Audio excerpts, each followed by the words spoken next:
So I get this question a lot. What does it feel like when you're having a Raynauds attack? And honestly, like it feels like numbness and yet stabbing needles and throbbing, excruciating pain all at once. And then when it's done, it feels like sweet release. And I think it's probably different for everybody individually, just based on like you yourself, as well as like how bad your Raynauds actually is. So for me, I've had this for well over 10 years. When I first got it, it was just like my fingertips and it was like really, really light. Like I just kind of started to notice that I had lost like circulation. It looked a little weird and it felt numb.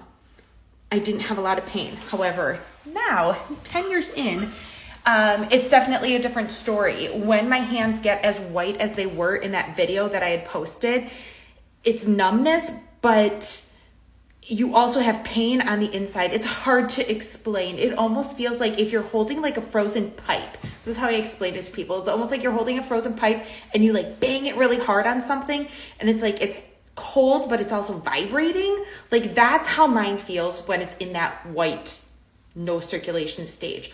Once the blood starts to come back, it still freaking hurts. Really, really bad.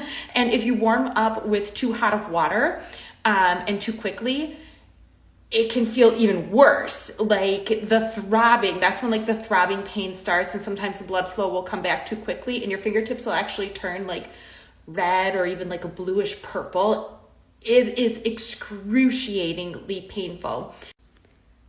But basically, yeah, it freaking hurts. Sometimes not so bad, but other times super, super bad. I wouldn't wish it on anyone. However, if you warm up slowly, like with lukewarm water or a different type of like hot hands or like a warming device of sorts, it will feel more like a release. Like the blood flow starts to come back. And a good example of that would be like, if you're ever like, when you were a kid, you put a rubber band on your hand or your arm or your fingers and like the blood starts to like pool up and it freaking hurts for a while. And the second you take that rubber band off, you feel the blood flow like rush back and it's just like, like that's what it feels like when the blood flow comes back.